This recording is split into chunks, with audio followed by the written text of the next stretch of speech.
Hi everyone, welcome back to the Better You podcast. Today's episode is about studying overseas, the opportunities and challenges we face. In this episode, I have a special friend of mine, Nabil. How we met is that we were basically A level buddies and we stopped talking for a bit because we went, different paths. But Nabil, he came to London and then he was doing his masters. Then he reached out and we reconnected. So hi, welcome to the Better You podcast. Hi, Patricia. Thank you for inviting me to the Better You podcast. My name is Nabil bin Zainal Abidin, and I study in UK for my undergrad and for my master's. I studied economics for my undergraduate at the University of Kent, Canterbury, and then after that, I did my master's studying economics and business at Imperial College London. So yeah, two different cities, but both still in the UK. Let's jump into the questions. What motivated you to study overseas and how do you feel about the opportunity? I would say the first thing that motivated me to study overseas was actually my parents. Both my parents actually studied in the US, but they actually encouraged me to study in the UK, as similar to my two elder siblings. So they both study in the UK as well for not only their undergrad, but also for their professional certification. They're both chartered accountants. And I felt great about the opportunity and also felt very motivated because I get to follow in the footsteps of my two older siblings.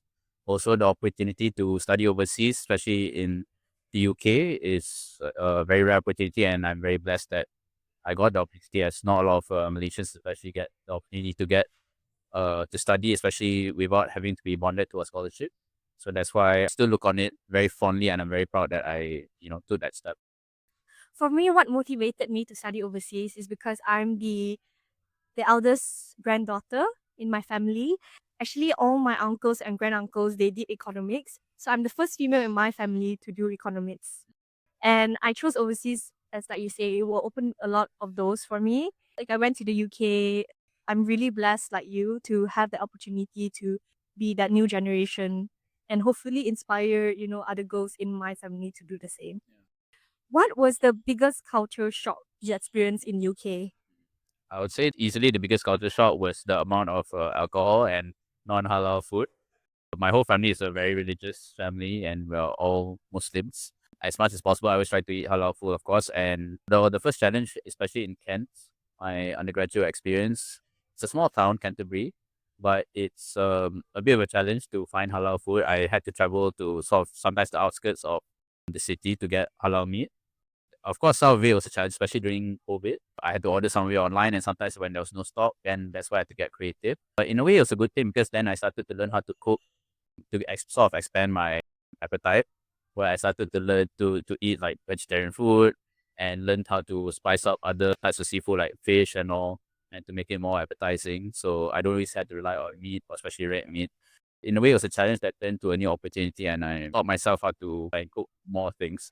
And even when I was in London as well, there were more halal options, but the opportunity to drink alcohol was even more prevalent because it's everywhere. Sometimes people charge more for mineral water compared to alcohol. Even when I'm out with friends, sometimes that's a challenge I had to abstain from. Lah. Basically, I had to not be tempted to start drinking. That's the biggest culture shock. Interesting. I would say my biggest culture shock when I first went to the UK is when the locals ask, "You alright?" Because like Yeah. in Malaysia, in comparison, I Yeah. guess you will relate. If someone were to say you're alright, it seems to me they are asking, "Am I okay Yeah. mentally?"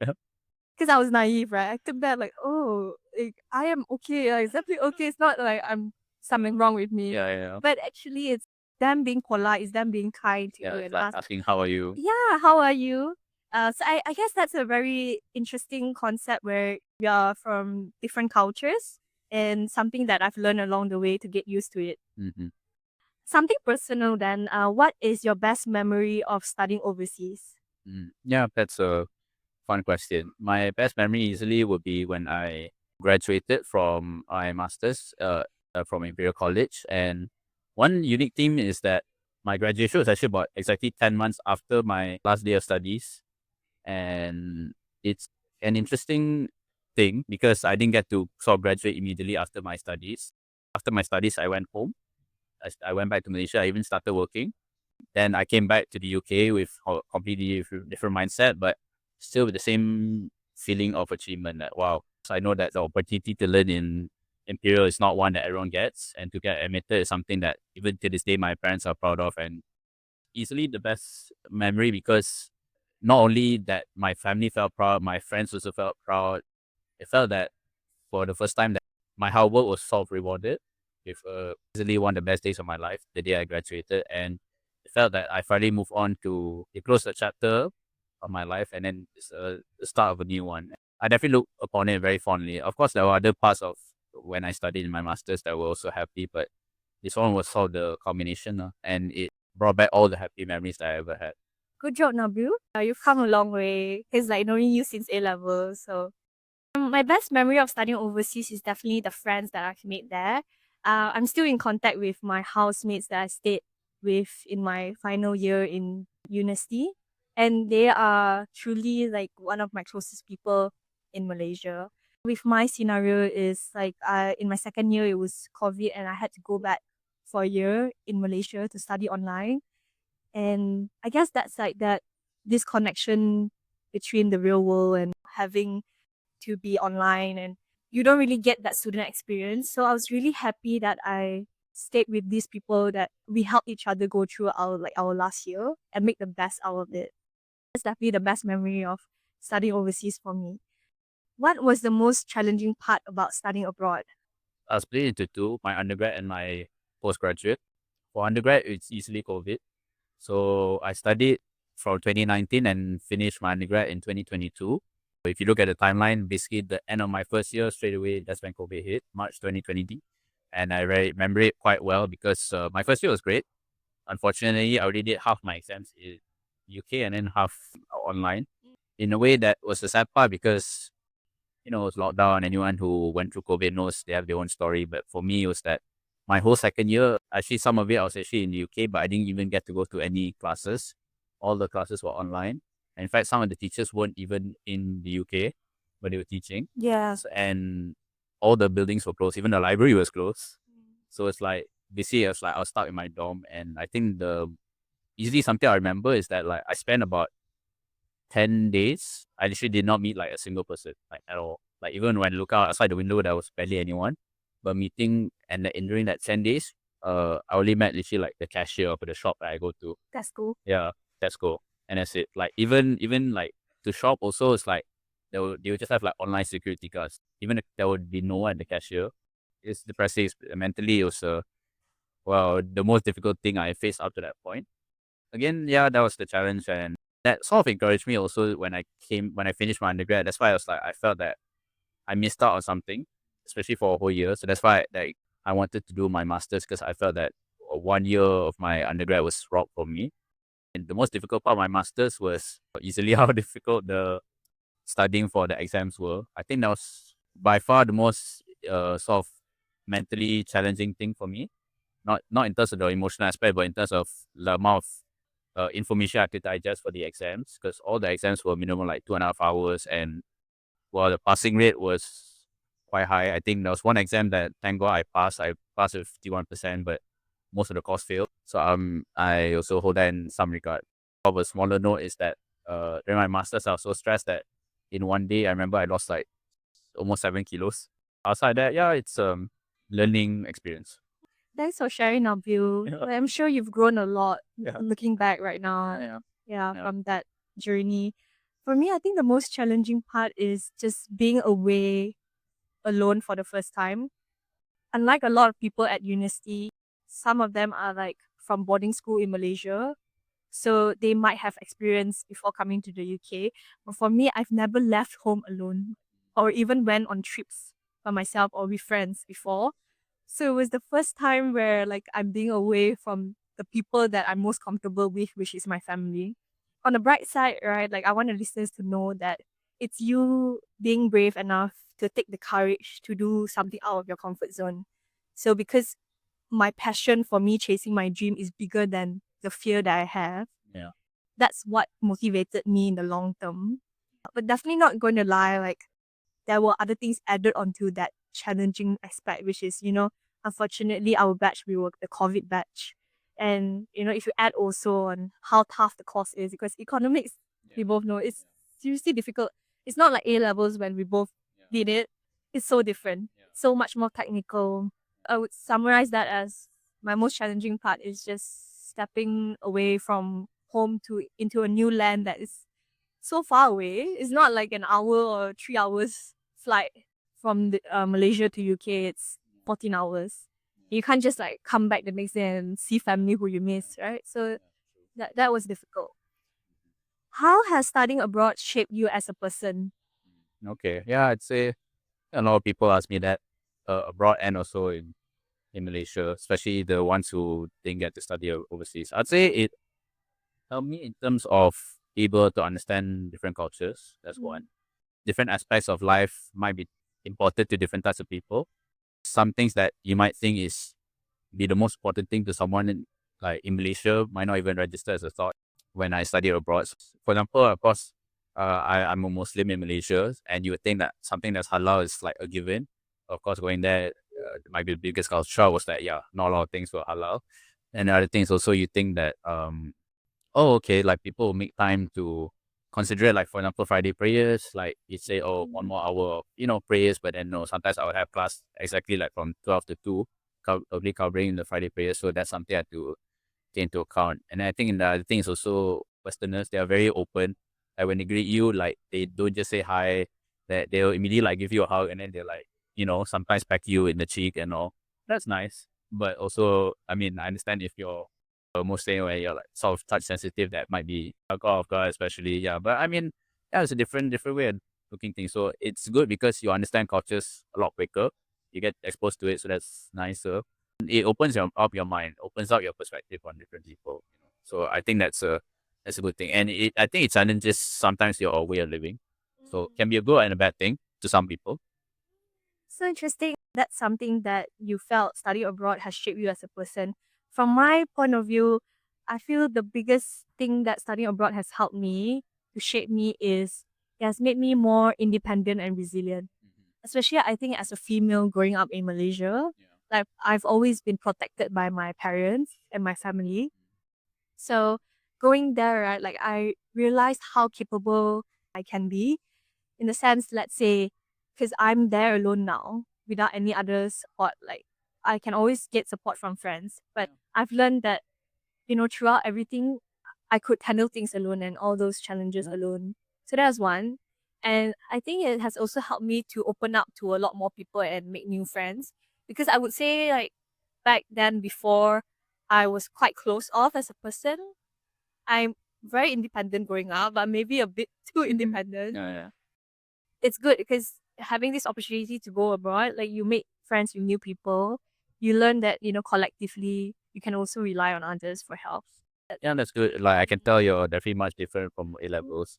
You're much more, open and you're willing to discuss the things that maybe last time were not as maybe think we didn't consider as topics to discuss. So that's good. I can tell you're definitely much more independent. What strategies help you build connections in a foreign environment? For males, I think an easy one would be talking about sports easily. Yeah, I think that's so for me I follow football. I support United. I know they're not doing great now, but it's a easy conversation starter. And then pretty much like if you know sports well, like you can connect immediately and then that's how not only talking, but sometimes if you're let's say you're in a pub or in anywhere like anywhere with a TV that's showing football, immediately you can just hit it off with someone. Yeah, they can talk. And then sometimes we know a lot more about a person without even knowing each other's names.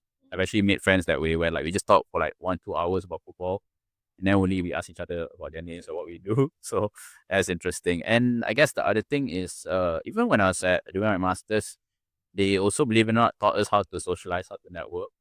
So one thing is that for one, like in a social setting, if let's say you feel intimidated when there's a big crowd and then you get to introduce yourself and stand out, sometimes maybe you step out from the crowd and you look for someone else who doesn't have like someone talking to, they're just sitting by themselves or standing alone. Yeah, you can just approach them. Maybe that one also can be considered intimidating, but sometimes it's just like, oh, you just say, oh, hey, I noticed this table, there's only you. Can I, stand here, sit here? And yeah, and because there's not enough seats at the other table. So yeah, then you can slowly introduce yourself that way. Another thing is also when I was there, sometimes if I notice someone's a former Imperial alumni, I say, oh hey, notice you're an alumni. either you connect online or physically. So, oh, okay, what do you study, all that. Maybe you had the same lecturer and all, and slowly you build that way. So sometimes it's about finding one similarity, and then you sort of connect the bridges to other aspects that way.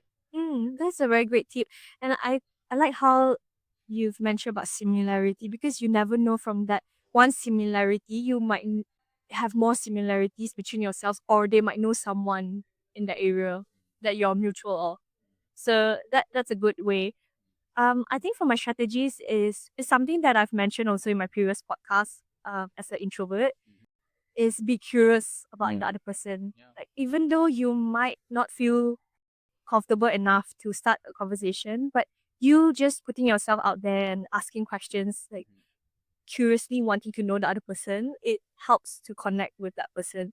Because we all like talking about ourselves at the end. Yeah, yeah, that's true. Yeah, yeah, yeah. I think that's a great tip. Be curious and of course like share about yourself and just keep that conversation going naturally. I think you'll do well. Yeah, yeah. True, true. Yeah, that's a good tip. How do you balance maintaining your own culture while adapting to a new one? Ooh, okay. Yeah, that's a good one. I would say that I think the first thing is that you always have to know you do first know your own principles and what values that you're willing to keep. I think, of course, the main principles. I mean, number one is since we, since I mean, I grew up in a very religious family. Is how important is religion to you, lah. So there are certain times where, if, like I mentioned, in UK, there's a lot of not halal food, and there's also a lot of alcohol, and a lot of let's just say adult things that are not available in Malaysia. But it's without diverging into that topic, it's just a matter of what's important to you. Number one, some people are okay with drinking a bit, and sometimes are okay with eating not halal food, but that's something that maybe I wasn't prepared to do, and I don't think I have to step towards that. And other things also, adapting to new scenarios is in terms of, I think some people think that, oh, if you're a Muslim, you don't have to go into clubs. I agree. Sometimes whether or not some people even say that, oh, they got to the point where they won't even step foot into like any pub, any cafe or restaurant that even serves alcohol. That's something that I won't draw the line at. Of course, I prefer not to drink alcohol, but I'll still go to a place where they sell alcohol, but I just won't, consume those kind of things. And that's part of the things where I maintain my own culture, but I adapt to new one. And also at the same point where I also made an effort to join clubs where there are not many Malaysians. So one thing I'm proud of is that when I was in Kent, I actually was part of the Economic Society. I was the treasurer. And not only was I the only Malaysian, I was literally the only non Westerner. I was literally the only Asian at all.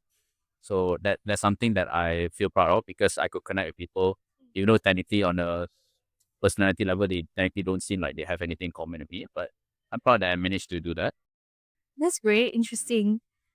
I think going back to Nabil's point, I do definitely believe that you owning your own principles is so important to balancing, maintaining your own culture. Because like for me also, I would say like I'm very open to learning people's culture, right? Very, I think you can be open minded, but you must know and you must also be strong willed enough to keep your own culture. Yeah. So it's okay to hear about and to be curious about what other cultures practice, but you need to be strong enough to be not influenced to change yourself. Yeah, so that's how I do it because people may drink around me and maybe some Muslims might not mind that, but I personally know that that's like my boundary. Like I will never want to eat pork, or I will never want to drink ever in my life. So once you stick to it and once you're strong enough, nobody can control you, honestly. And also like how do I adapt to new ones? I would say if you're interested in, other nationalities or people from other countries, their culture, you can always join like societies that have that. But obviously the choice is yours. Like whether do you want to practice that yourself is up to you. Great. How do you find or create a support system when you're far from family and old friends? I see. Okay. This is especially important for me during COVID, where yeah, I didn't really get to travel, and also I didn't get to meet people physically. I think the main one is to always maintain in close contact with friends, like even though it's online. you always want to, text. I think sometimes also, especially during COVID, where I was so devoid of sort of physical touch as well, you want to call people as often as possible.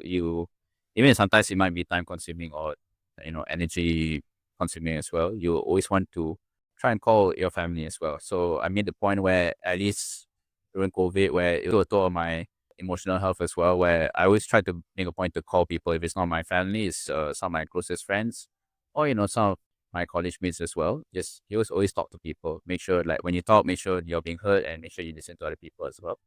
That's something that I kept in mind. Also, I guess in a way, I was lucky that there was some family in UK. Of course, maybe in different cities, but I was lucky in that aspect. It's just a matter of always communicating, basically.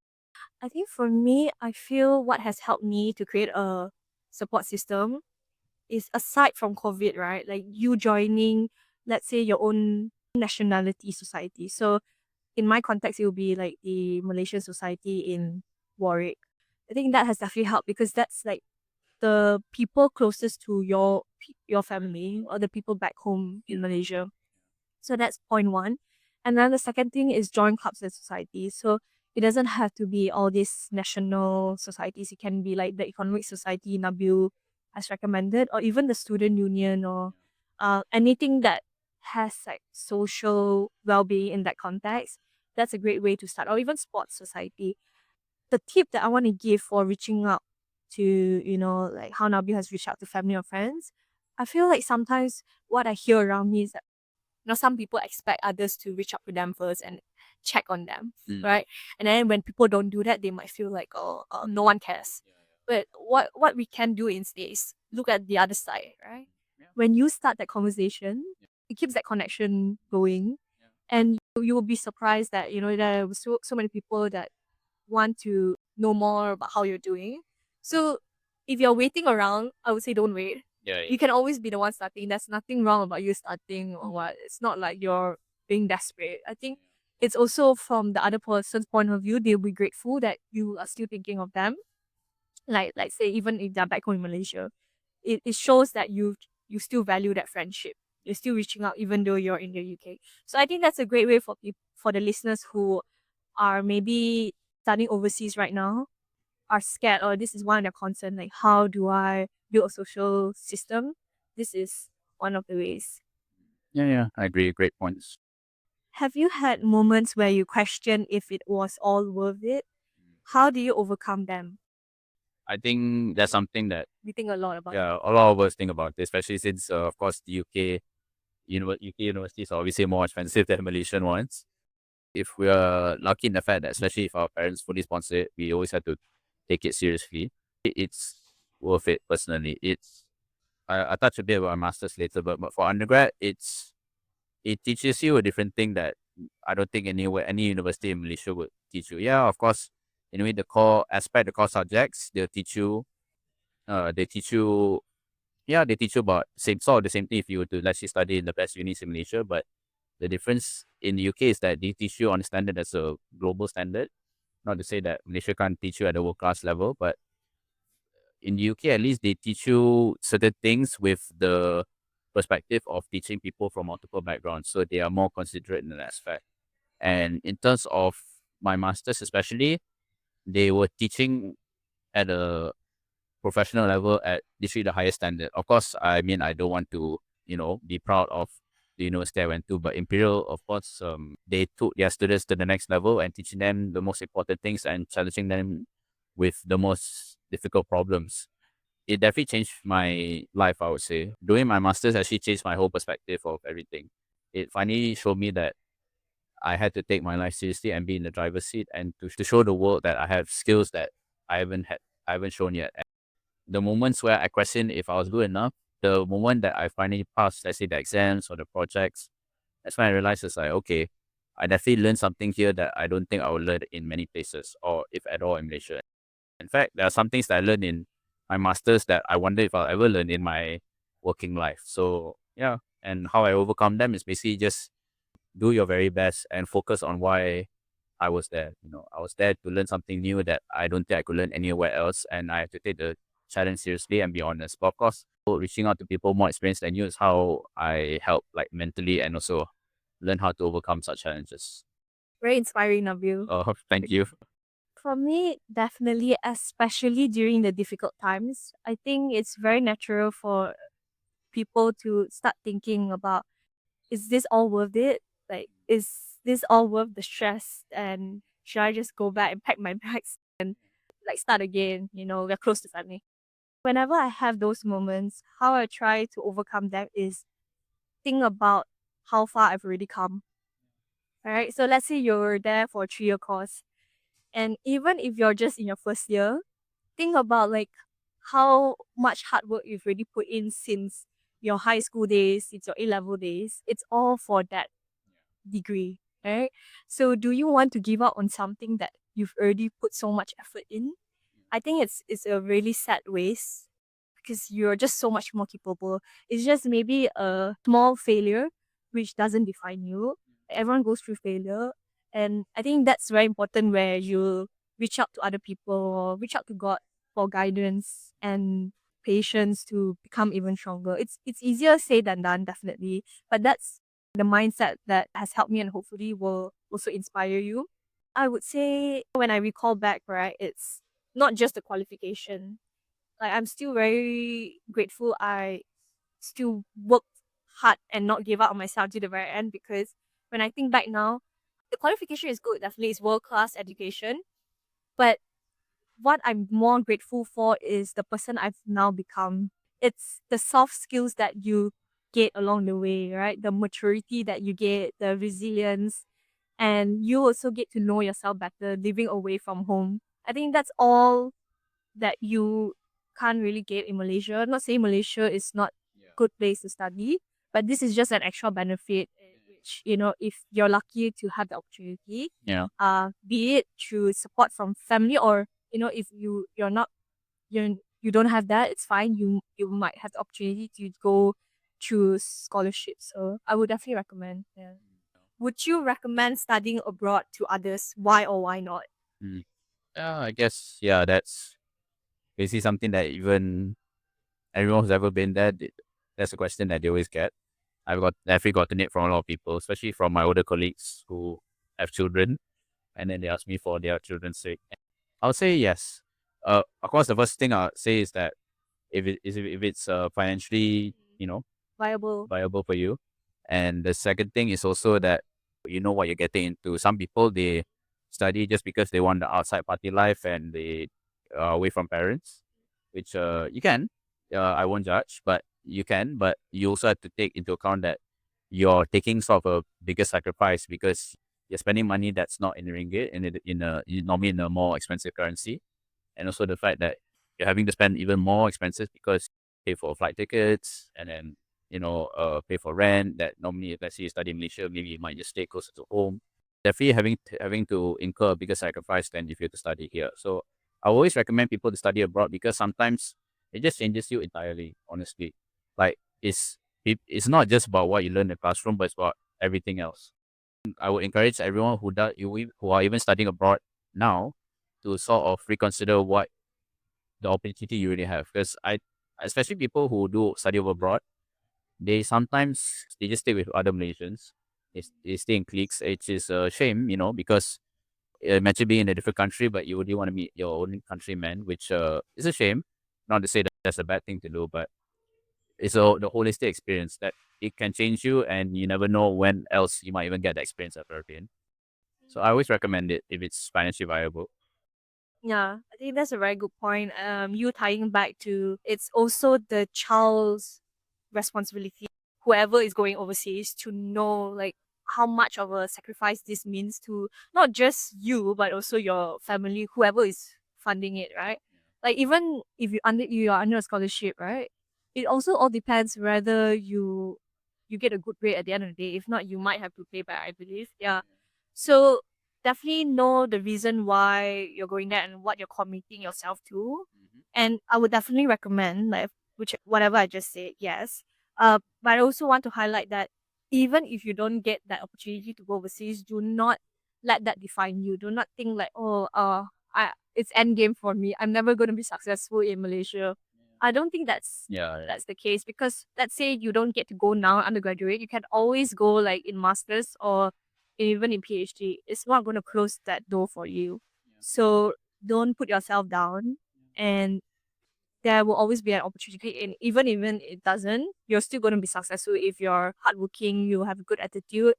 I think that's what employers need for more now. Yeah. Agreed. Yeah, actually, even during my masters, I met a lot of people who were insecure because they studied at home and then they felt like, oh, imposter syndrome because suddenly I came to Imperial, but I never even studied in the best uni in my own country, let alone in UK. And then suddenly now I'm in one of the best unis in the world. And yeah, it's something even I felt a bit of that because yeah, I went to Kent. It's a top 30, top 40 uni in the world, in UK, but it doesn't compare in my opinion to Imperial, and the challenge at Imperial is much higher. But it's you never know, honestly. Even honestly, if you ask me before I even stepped foot into undergrad, would I be good enough for Imperial? I said no. Even till now, even after I graduated, I still can't believe I went to Imperial. So it's you never know. The other thing is also you have to stay humble. You have to recognize where your limit is, and you have to be honest where your limit is. Yeah, but of course you don't think that, oh, this is my limit, I can never break through. No, it's a matter of putting in the work and trying to improve yourself. Even after graduating, also I still try to upskill myself because the moment you think you learn enough, that's when you actually fail. Mm. Yeah, great point. I also like to add is that everyone is on their own journey. So like Nabil, right? Like you might feel that way about yourself, but at the same time, it's good that you brought out a point that even after achieving so much, from all this experience, you are not complacent. I think the listeners should know is like, however successful you get, we are always still learning and upskilling ourselves. So that's a great mindset. Thanks, Nabil, for coming onto the podcast today. Just before I let you go, is there any plans of you furthering your studies abroad? Maybe a PhD one day. Yeah, that's something that even my parents also ask, which I'm surprised because they spend so much on my masters. But no, they did say if I do my PhD, I'm paying for myself. So that's definitely deterring me a bit. But I'll say I think something I didn't touch on was what I do ever since I finished my masters. So now I'm a consultant. I work in Accenture in the KL office. So for one, like not a lot of people among my peers have a masters, but so I guess I felt that experience has definitely helped me. But I also noticed that because some of my managers and all, they don't have anything beyond a master, so that's the pressure of getting furthering myself even more is not really there. I would say for the most part, I don't have any immediate plans to do a PhD or that, but I do have plans to do another certification to hone myself in a specific skill. Some skills that I might look into is something called PMP, Project Management Professional, where I want to learn how to, manage projects better. But that's a specific like certification. It's not a like a year long or even multiple year long program. But in terms of taking a PhD, to be honest, no, I don't think I would take one because I think maybe that's something I take further on my career, like when I'm 50 plus, because to see if I one last challenge for myself. And somebody else has floated is an MBA. I think the ROI to do an MBA for me right now is not feasible.